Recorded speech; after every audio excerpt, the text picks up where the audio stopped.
안녕하십니까? 정성산TV입니다. 중국 지령 노출이 됐습니다. 내용은 친서방 대통령은 가능한 빨리 체포되어야 합니다. 중국은 공산주의 투사 이재명이 대통령이 되는 것을 지지합니다. 라는 내용입니다. 중국과 함께 대한민국은 물론 미국 부정선거에도 개입된 민주당과 미국법으로 다스려야 합니다. 영김 공화당 하원 의원은 한미동맹은 초당적인 지지를 받고 있지만 한국의 대통령 탄핵을 주도한 세력을 포함한 여러 세력이 한미동맹과 한미일 3자 파트너십을 훼손하기 위해 노력하고 있다며 최근 한국 내 정치적 혼란에도 불구하고 한미 양국의 경제 안보 동맹은 더욱 공고해져야 한다고 했다. 비상계엄과 탄핵 전국 이후 미 정가에서 탄핵 주도 세력에 대한 비판이 나온 것은 이번이 처음이다. 영김 의원은 중국의 해군력 확대와 북한 러시아의 전례 없는 관계 발전으로 인해 한미일 파트너십의 장기적인 지속 가능성은 지역 안정을 위해 필수적이라며 유감스럽게도 윤 대통령에 대한 탄핵 소추는 그가 북중러를 적대시하고 동북아 내 한국을 고립시키고 지나치게 친일적이라는 이유로 이뤄졌다고 했다. 이는 지난달 5일 국회에 보고됐지만 정족수 미달로 폐기된 윤 대통령에 대한 1차 탄핵 소추안을 언급한 것이다. 거기에는 가치 외교라는 미명하에 북한, 중국, 러시아를 적대시하고 일본 중심에 기이한 외교 정책을 고집했다는 문구가 들어가 미 조야에서 비판이 상당했다. 더불어민주당은 비판이 계속되자 새로 마련해 통과시킨 두 번째 탄핵 소추안에서는 이 부분을 드러냈다. 야권은 자위대 군합발이 한반도를 더럽힐 수 있다며 한미일 협력에 부정적인 입장을 견지해왔다.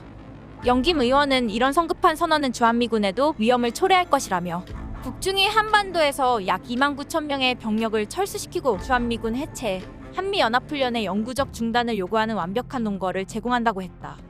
윤 대통령에 대한 탄핵 집회에 참여하고 있는 민노총, 통합진보당의 후신인 진보당 등은 오랜 기간 한미연합훈련 중단, 미북한 평화협정 체결, 나아가 주한미군 철수 등을 주장해왔다. 영김 의원은 중국 공산당과 북한 정권과 같은 적들이 동맹의 약점을 이용하고 불안정한 상황을 이용할 방법을 찾고 있다며 한국의 정치적 혼란과 반미선전이 증가하며 적들에게 청신호를 줬다. 의회와 차기 트럼프 행정부는 한미동맹과 자유롭고 민주적인 한국에 대한 우리의 지속적인 노력을 보장하기 위한 주의를 기울여야 한다고 했다. 대다수 국민들이 민주당과 좌편향적 언론의 선동적 탄핵몰이에 휩쓸려 윤 대통령 탄핵 소추가 당연한 것으로 생각하고 우왕좌왕했는데 시간이 지날수록 그간 민주당의 추악한 만행과 온갖 폐악질 그리고 그에 따른 국정 안정을 위한 대통령의 비상계엄 선포 불가피성을 지각하고 우리 자유대한민국이 지금 공산당 추종 세력인 민주당에 의해 공중분해될 절체절명의 위기에 직면해 있음을 비로소 절감하고 지금은 자유대한민국이 나아가야 할 방향타를 제대로 잡아가려 온 국민이 하나 되고 있습니다. 더불어민주당이 윤석열 대통령의 지지율이 40%에 달한다는 내용을 발표한 여론조사기관을 공직선거법 위반 혐의로 고발키로 했다. 윤 대통령 탄핵 절차가 진행되는 가운데 해당 여론조사가 여론을 호도하고 있다는 취지에서다. 조승래 민주당 수석대변인은 국회에서 열린 고위전략회 이후 취재진을 만나 최근 여론조사를 통해 여론을 호도하는 시도가 많다며 한국여론평판연구소의 편향적 여론조사에 대해 공직선거법 위반 혐의로 고발을 추진한다고 말했다.